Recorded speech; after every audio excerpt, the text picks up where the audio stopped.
Welcome back, everybody, to the Blues feed. It is a new episode with the same obsession, Chelsea Football Club. Today, we are going to preview the Everton game. We're going to get Jay's opinion on what is wrong at Chelsea. Is Rosenior the man, or are we just going to sack him again soon?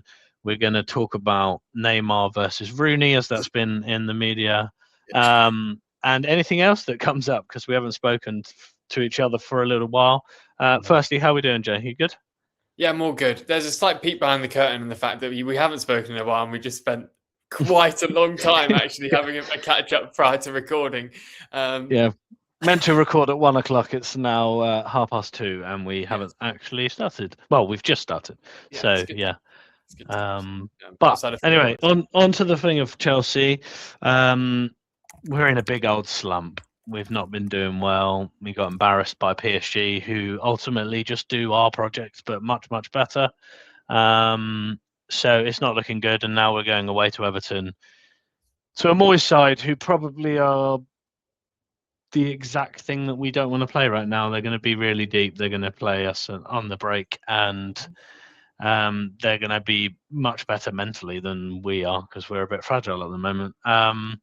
What's your thoughts about what's going on at Chelsea to start with? What do you think? What's this? Yeah, give us your idea of what you think's going wrong. I think there's loads of things that aren't necessarily all going in the right direction.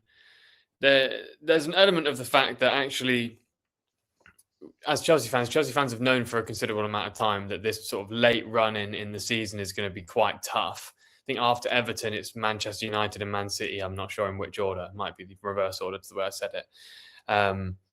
And we've got a few other very difficult fixtures to go until the end of the season.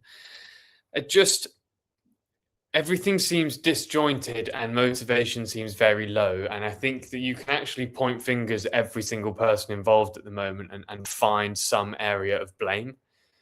So for me, there's an element of the fact that some of the players aren't of the requisite quality that I think Chelsea fans are saying is the bare minimum. I think there's actually quite a lot of players around the squad that are not of the requisite quality. And actually, there's also an element of the fact that the ones that are considered to be of the requisite quality haven't also been performing quite so well in recent weeks. Players with a lot of, Cole Palmer, for example, a lot of cash in the bank, as it were, in terms of Chelsea fans' good books, but his performances haven't been very good recently. Caicedo's been good, but just no one's been quite as good as it's felt at different points. I think Rosenior, for the first time, looks quite out of his depth. I think he actually looked quite comfortable in the opening sort of 10 games or so at Chelsea. And okay, I'm finding my feet. I'm not looking too overwhelmed. I'm acting a bit sort of David Brent, but fine. Very David Brent. Yeah, very David Brent. But now I think it's sort of, this is big leagues football, even the Newcastle game, PSG game, done PSG in the summer, but that's not Rosenior. PSG again got absolutely slaughtered. Go and play Newcastle at home, lose 1-0. Everton are a massive problem for a team like Chelsea. I don't know about Rosenior's tactics that game, because we always struggle with low blocks, and looking at the squad, I'm not sure there's many in the squad that can do anything, even if Rosenior has the best tactics in the world. And then, like I say, you've got Manchester City and Man United to come back to back after that. Like, this is big leagues football, and these are games where Chelsea should be right in it, and they're not. I think the back line looks shocking, to be honest with you. I've been remarkably unimpressed with a number of the Chelsea defenders. The goalkeeping situation just continues to be an absolute stinker. I think the midfield's inability to sort of screen an oncoming attack and protect the defence has been a real letdown. Especially, Caicedo's been wonderful and Lenzo's very good, but they're not doing that job that they should be doing all the time. I think Delap looks massively out of his depth. I think Cole Palmer looks a step off it. Garnacho's being Garnacho, and everything else sort of floats around. I think Andre Santos is a great player, but he's a young player. He's very good in France, very good in England, but he is very young. Lavia, I'm beginning to kind of have some question marks in my mind about. So in terms of a squad picture, I really rate Lavia, by the way, but it's just like I actually need you to play football quite a lot in order to be a part of this. Yeah, the problem with Lavia is he's not played football for 2 years, basically, in the most prime part of his development. Yeah. It's just so you don't even like. Yes, he was one of the most promising kind of sixes in the Premier League 2 years ago when we bought him, but now you've not played football for 2 years. So what actual level, respectfully, are you going to be? Yeah, and what sort of level can you reach? But even then, Wesley Fofana has been a big talking point in the community over the last week, and there seems to be a sort of divide. I would say more heavily centered around his poor attitude than those defending him. I've seen much more criticism, although I came in for a lot of criticism myself for criticizing Fofana. I think his attitude looks shocking. I don't think he's as good as he maybe thinks he is at this point. He's one of the older players in this team as well. All round awful purchase. You spent 80 million, on him. You've got 200 to 250 grand a week of wages. The first 2 years he basically didn't play, and then now he's back and fit, and he looks like he can't be asked. Don't really care, and probably would quite like to just go and retire in Marseille or something like that, and just go and play football in France. So yeah, all round stinky transfer, and it needs to be rectified in the summer. I think where I sit is it's a bit difficult for me to understand what's more of an issue. They're both issues, but what's more of an issue? Is it the squad, or is it that Rosenior is completely out of his depth? And more games go by, it's more and more hard for me to work out which one's which, because we threw away games against Leeds and Burnley recently. Yeah. Is that the squad? Is that Rosenior's tactics? Partly both. We threw away a point at Arsenal because we just didn't have the bottle. We threw away the PSG tie in the last 15 minutes. Should Rosenior have taken players off and gone more solid, gone to a back five and just gone, do you know what, it's 3-2, let's protect this? Or should the players have managed that? So I find it really difficult to understand or kind of articulate which one is more of an issue, because I actually think they're both an issue, and a really big issue. I expect a load of turmoil again in the summer. Like Jorgensen will probably leave, and Fofana and Tosin and Badiashile and like Disasi and like probably one of the midfielders, because we're not going to be able to have Enzo, Caicedo, Lavia, Santos, Asugu all there. Like Delap doesn't look up to the level, and you've got Omega coming in. Is he going to want to go and jump ship? And I think will Pedro Neto go? No, Mark Guiu will 100% go, and Chelsea won't care because it cost them 5 million. Will Pedro Neto finally answer the call to Saudi, where all of his Portuguese mates are playing, and Bruno Fernandes will probably be there not next year but the year after, and just go and cash in? That's always seemed inevitable to happen, and Chelsea probably would allow him to go for the right money. It's just, and then is the manager the right thing? I just feel like we're just never in a set stage where we're just like, right, we just need a few things this summer and we'll be all right, which actually is quite funny to say, because I actually think from a starting 11 perspective, we only need a couple of things and we could compete with everyone. But because of all of the noise around the club in every single part, upstairs, manager and squad, it's quite hard to have any sort of belief that the future's bright. I don't know if that's overly dramatic, but that's kind of what I feel like. No, I can understand why you feel that way. I'm kind of with you, and I was going to say when you were sort of discussing there, is it the players, is it the manager, is it both? What's going on? It's the people that put them there. Yeah, like none of those players and none of that, and Liam Rosenior and whoever he came with him cannot say no to the Chelsea offer. You can't. You just can't do it. So like, if I would say yes to be the Chelsea manager and I'd get sacked in a week, but I'd still say yes to doing it. 100%. Obviously. So like, there are people responsible for putting those people in those places. I'd say yes to the sporting director role. I mean, it can't be that fucking difficult. No, I don't think it is that difficult. But some people. I feel like I could do the similar job to what they're doing. I mean, I negotiate contracts for a living, so I'll probably be all right at that. And I would just listen to people who clearly know more about football in the scouting department, which they clearly don't do either. So I've generally feel like me, you, Luke could sit around in a pub with a few pints, and come up with the solutions of Chelsea quite quickly, which we won't do in the summer. But do you know, it's you and I were talking about some work stuff outside of football before we were recording, and it's about how you find that shade of grey, right? It's not black or white. It's a shade of grey that you need to strike in order for things to be successful. Like it's something that Si and I spoke about on a podcast yesterday, which was, excuse me, that when Bowley had to step down from being a public figure of ridicule, having bought Koulibaly, Aubameyang, Sterling, and everyone else that kind of sunk what Chelsea were doing, get rid of Tuchel. Cucurella, the only decent one. Yeah. Cucurella, the only decent one, yeah. And the answer from the powers that be at the club was, rather than stepping away from sort of instability like this, rather than trying to balance things out, they went bang that way into Egbali's let's just buy children and make loads of money method. And I think you're at a really interesting point where I think now if you ask Chelsea fans, they'd rather do the Bowley thing and buy the stars, and he got it wrong, but it's maybe the right idea, where just buying kids is clearly not making anyone happy. Buying some very good kids to go with the stars, that balance in the middle would be really smart, but that's seemingly impossible to do. And it says to me that's what PSG have done. That's the biggest thing. Like you've got Desiree Doué, Barcola, etc. And then you've got Kvaratskhelia and you've got Dembele up front.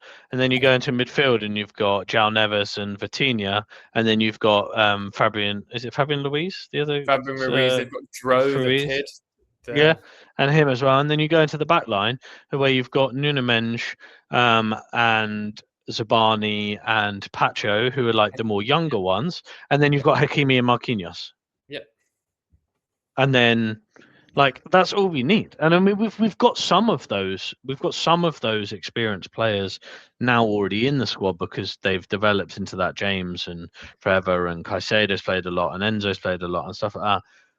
But it's the spine of the team that needs it. I mean, if I don't know the answer right now, and I'd look pretty stupid if I tried to think of the player, but if you rewound it to last summer and you'd signed Mark Gurhey for the centre back. I'm not saying he's the right player, but I'm saying he's looked quite good at City and better than I actually thought he would. But agreed. Someone like him and a Semenyo at left wing instead of Gittins and Garnacho, and you just bought one of them, and all of a sudden you'd then have like Gurhey, and you could play Gurhey and Sarr together, and you'd have an experienced and a young one. You'd have Cucurella who's experienced. You'd have like Semenyo who can be relied on up front, so it's not just Cole Palmer. And you'd have João Pedro, and like we're not that a million miles away, but that's the issue. They've gone all the way the one way. It's like, well, Koulibaly, Sterling, and Aubameyang, they were all shit.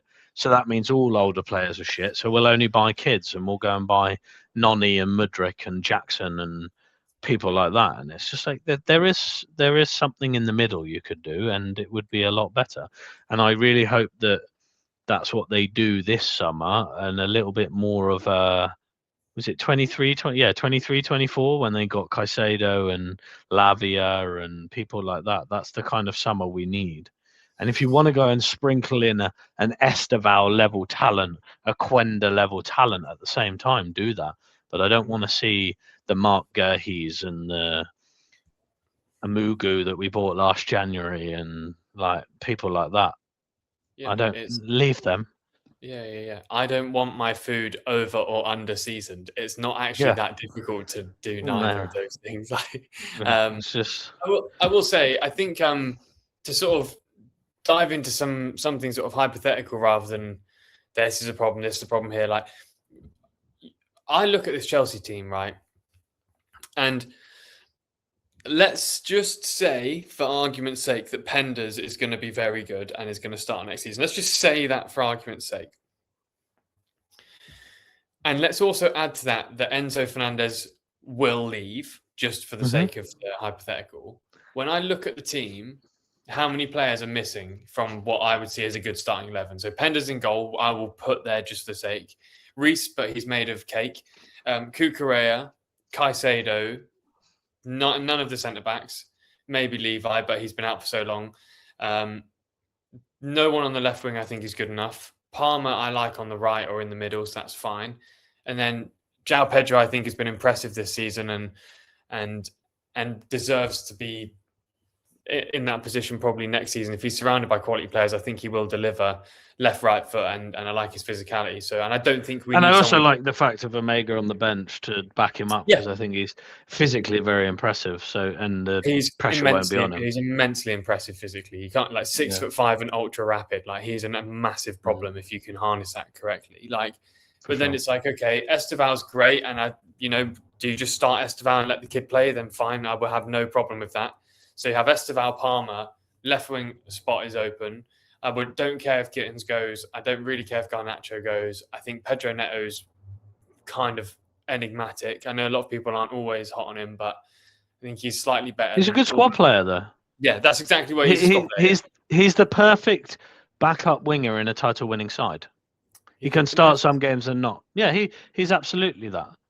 He's shown he's not good enough to be the best winger in the team, but he certainly has his role, and he'd probably be arguably more effective if he didn't play as much because he's so energetic. So he's fine. But you could take that hypothetical and you could say, right, you add a centre back, you go again. This guy, yeah, but you could say one because you've got Sarr and you've got Levi and you've got Trev. So between them, you could just say one for the hypothetical. Again, I'm not necessarily choosing him because he's been injured, but you could add a Branthwaite, you could add a Gurhey, you could have somebody like that who's been around the block, proven, but still with some growth to go. Into midfield, you could sign a Wharton, you could sign an Anderson, you could sign one, or you lean on your Santos. I will say, I did have it's not at all a clever thought because it's really obvious, but the Enzo Fernandez rumours that have been populating lots of websites this week, right, basically all point to the fact that he wants to go to Real Madrid, which I literally don't mind. If any player wants to go to Real Madrid, it's the nature of the game. Like, I want to go to Real Madrid, so whatever. That's fine. So if Enzo goes, I would be so open to staying to someone like Camavinga. You've had some success at Real Madrid, but you've never broken the team. Bring Camavinga, Caicedo as a pivot, because I think Camavinga is a really gifted ball player. He's tall, which helps, and he's quite strong, but he's very, very gifted on the ball. And he's left-footed, which I like. And actually, I think you could sell Enzo, buy Camavinga, and still have money left over. Well, there was funny you say that. There was a report out of Spain where they said that they'd let him go for 50 million euros, which would be what, 40 million pounds? Yeah. So you could go, you have Enzo Fernandez, we'll have Camavinga, and you pay me 40 million quid. Yeah. And 30 million, 40 million, something like that. Yeah. And then all of a sudden you've done that. And in the worst case scenario, he's played at centre back quite a lot for Real Madrid because they can't keep a centre back fit, or left back. So yeah, absolutely. Yeah. I think because the thing is, I think in the media that we sit in and the things that we try and do, you like to try and think of more niche players or someone that's like, oh, that's an interesting shout. But I think what Chelsea need are obvious options. It's I think we need to look at the options that are the really obvious ones. But also, if you're shopping at Real Madrid, go and get Rudiger on a free. Let him be your Thiago Silva. I'm less convinced on that one, but I like him. But I'm less convinced. But you could do that for a year. If there's no one obvious, get him on a couple of year contract, and then if it doesn't work, he can go next summer to Saudi or MLS and make a load of money, or if he wants to do it, then sell him on the cheap to Germany. He's the right mentality around the group. He can't play every week because his body won't let him anyway, so you won't have that issue. Well, so you could go. Imagine if you. So in your hypothetical, you had Rudiger next to Levi, with Sarr and Trev backing him up. You then add Camavinga next to Caicedo with Esteval, Palmer. And then you've got Palmer in the 10 and Esteval on the right, and they can interchange, and Pedro up top. The only place you got left now is left wing. And actually, again, you take the left wing things to consider, right? So let's stick with my thing at the moment of saying let's go with the obvious option rather than me pulling a name out that I've done so many times on various podcasts, being like, "You seen this winger in the, plays for Mainz and he's done really well, plays for Cologne or whatever his name is." Hellas Verona, and he's been really impressive. there are two things you can do for a left wing option, like a more attacking option, that I think are really obvious. And I can't think of other ones that slot in the same way. And that would be, I think you could also speak to Rodrigo at Real Madrid, who might not want to leave Real Madrid, but wants to play on the left and wants to be valued. And I think you could consider that. I also think that if you really want to do the obvious option, I think he's a difficult player to manage the personality of. But I think someone like Rafael Leao is kind of like the obvious. He's the only one that needs to be at like a step up club, because AC Milan are not league winners consistently. They're second, are they, in Serie A? Yeah. Like he's You won could one also, title like, in 5 years. Like before the injury, Jack Grealish looked great.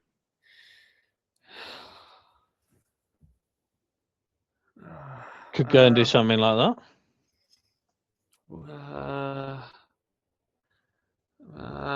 Yeah.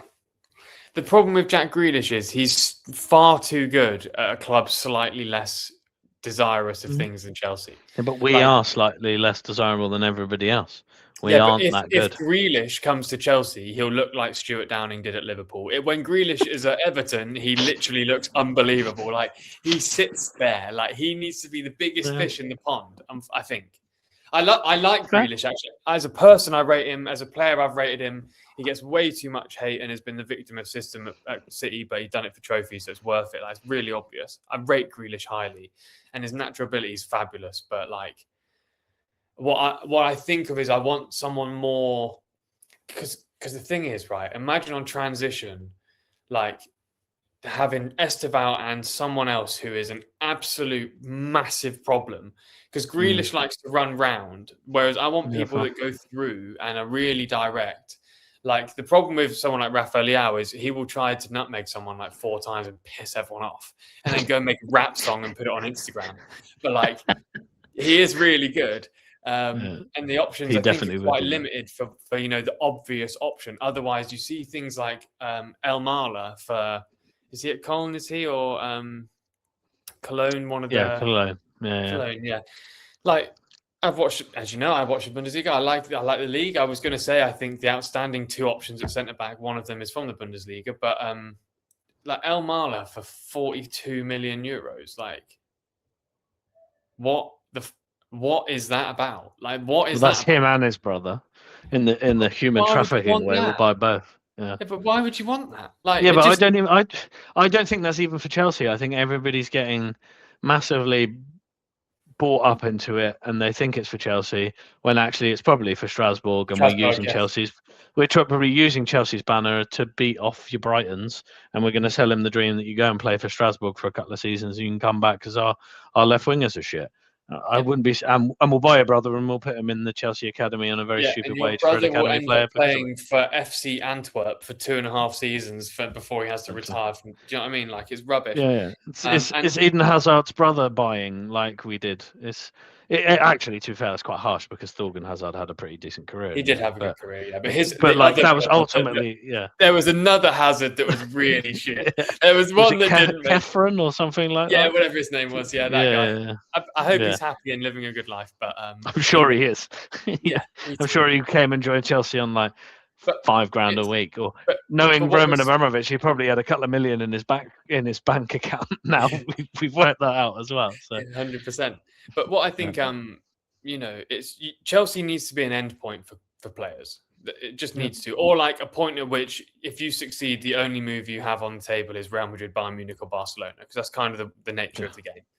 And to be honest, nowadays it's pretty much just Barca or Real Madrid are the only places you go, because I don't see very many players ever going to Bayern Munich, really. Yeah, because not many players are that lucky, bro. Like, that is the actual dream move. Like, it is the dream move to go to Bayern Munich. It all works perfectly. It always works perfectly. You can absolutely enjoy your career. And if you spend 10 years there, you probably win the Champions League once, maybe twice. Like, it's a really sick life. They pay great wages. Like, it's absolutely that, like, oh, I want a nice life. I'm going to have the best nutrition, the best access to facilities, the most amount of trophies, play with the most amazing players. Bayern Munich is low-key the best club in the world. Like, well, maybe high-key, but I hear you're right. Most players would rather push for the Madrid Barca move. But I think again, like from Chelsea, you get a lot of South American players and African players who see much more of Real Madrid and Barca than they would do of Bayern Munich, I suppose.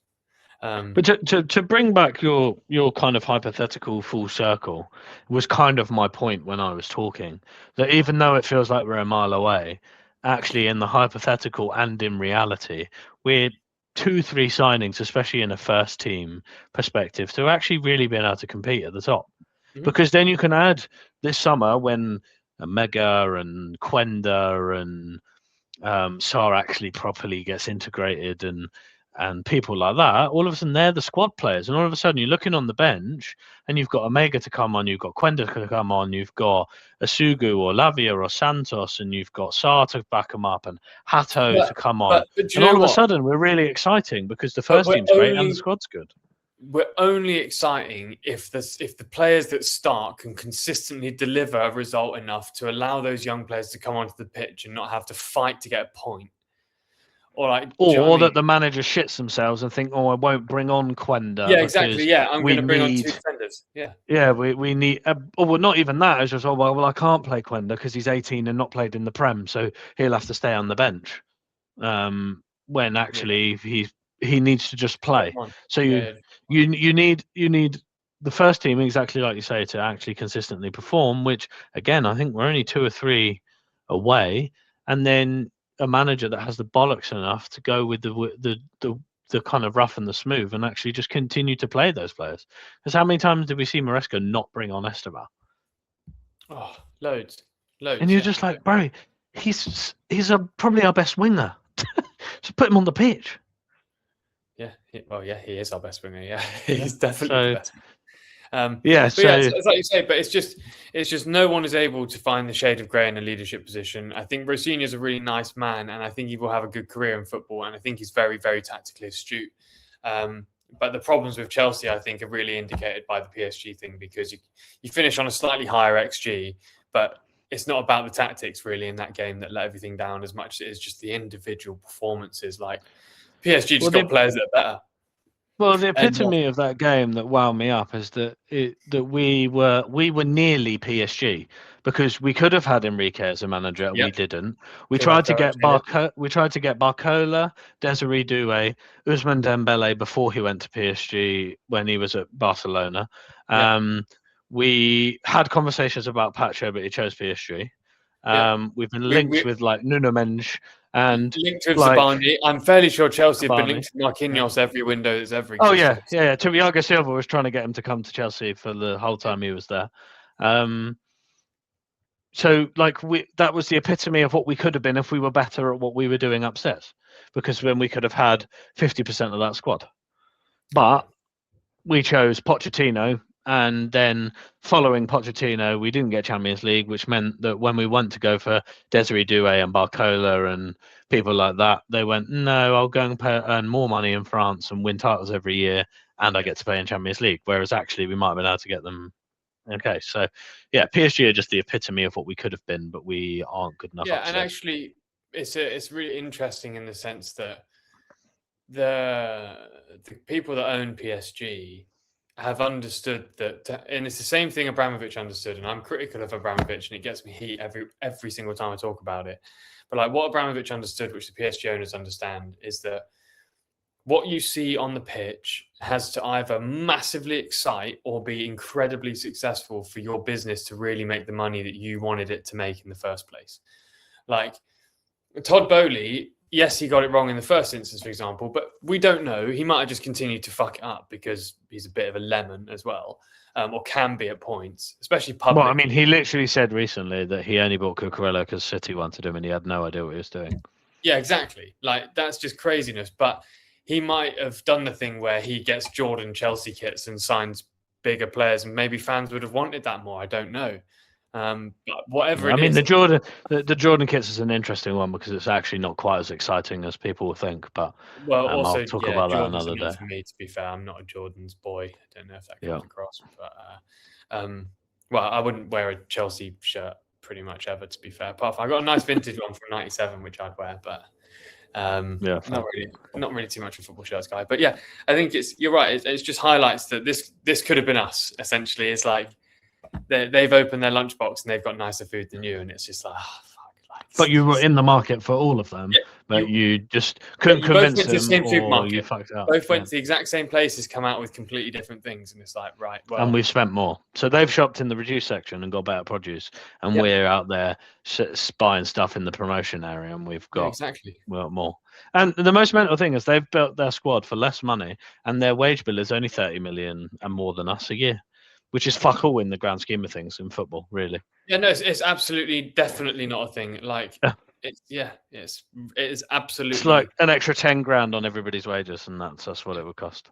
Yeah, and that's why you see, and you look at PSG, even down to the fact of fairly recently, Zaire Emery played 100, his 100th game for PSG and captained the club. He was 19, 20. No. Like, okay, like homegrown hero, perfect. Let's bring Dro in from Barca. They're like one of the most exciting young midfielders on the planet. He's only 18. Like, he wants to be here. Great. Like, we've got the Ballon d'Or winning end of career Dembele, who's, part of the city, part of the fabric, loves it. Like, the balance they've got is so good. And like, you don't need to buy superstars, but like it helps to have a couple of them. Like, I don't. But they've got like you said, I think you've nailed it perfectly. They have the right balance of experience and youth. That then, if somebody's exciting as that Barcelona midfielder comes up on the market, you create space for him because you can buy him. And then this summer, if I don't know, Bruno Guimaraes comes on the market or Enzo Fernandez is on the market, you can all of a sudden go, yeah, cool, we'll spend 100 million on him, we'll spend 90 million on him, because you don't need to buy 15 players because your squad's already built very well. Yeah. I'm actually just trying to find, whilst we're talking, see if I can do it here. Like, let me see if I can do it. I'm trying to look at the age ranges in the squads between the two of them, between Chelsea and PSG. I think we're the two youngest in Europe, outside of Strasbourg. I think it's Strasbourg, Chelsea, and PSG. Yeah, but if you look at the two, like PSG's, I won't read out the players' names, but if I do them in order, they've got 3 18-year-olds in the first team squad, 2 19-year-olds, 2 20-year-olds, 1 21-year-old, 1 22. Then they've got 3 23-year-olds, 3 24-year-olds, 2 25-year-olds, 1 26, 2 27, 1 28, 1 29, 1 30, 1 31. Whereas when you look at Chelsea's, you've got 1 18, 1 19, 3 20. And then in the first team squad, you've got 1 2 3 4 5 21-year-olds, 1 2 3 22, 1 2 3 4 23-year-olds, 1 2 3 24-year-olds, 3 25-year-olds, 3 26-year-olds, 27, 28. Like the spread, the congestion is PSG have got this like perfect curve of balance of all these ages. And you can see that like Dembele gets older, so Mailulu sits under there, or Hernandez and Marquinhos are these experienced centre-back fullbacks that have been at other clubs and succeeded. So we've got Pacho in there and Mendes in, and we've got Hakimi that leads at a young age, and it works. It's all so cohesive. Their spread, their size of everything is so good. And like you say, they're 0.5 of a year average age is different, older than us. Yeah, their spread of ages, their progression in career throughout that team is brilliant. They planned it well, and we have not. Let me say, it does make me think that we're going to lose to Everton. Yeah. 2-1, by the way, is what I think. Yeah. I was about to say we've been meaning to talk about Everton, so we should probably ask you at least what the score will be. But I think 2-1 loss as well. I don't honestly. I've got no. Well, obviously got time for doing it, but like I've got no time for chatting about the sort of micro actions of the Chelsea-Everton game. Like, it's going to be big, physical, grim against a poor, weak mentality Chelsea team. Let's see how it goes. We either win the game 3-1 or lose 2-1. Like, I don't know how else to see it. And given the ticker at the bottom, I think Neymar's better than Rooney. So I'll place that. Yeah. By far, Neymar's probably the third or fourth most talented player I've ever watched on a football pitch. Yeah, definitely top 5 for sure. Probably top 3. Yeah. Like in our generation, Messi, Ronaldo, Neymar, Hazard. They're the top 4. And you can debate the order, but they're the top 4. Yeah, there's to be fair, in terms of natural ability, I think if we're talking about attackers, someone like Suarez as well. Like, I don't like the guy, but Yeah, Ridiculous. but Ability. you could argue over the fifth spot, but the top four of those: Messi, Ronaldo, Neymar, and But Hazard are the four and when it most comes to talented the Rooney players. thing, it's like if you're going to bring Rooney's gen in because they're slightly different gen, like Ronaldinho is more entertaining. I think Neymar's Yeah, a 100%. more effective on the field football player than Ronaldinho, but Ronaldinho is probably the most exciting to watch ever.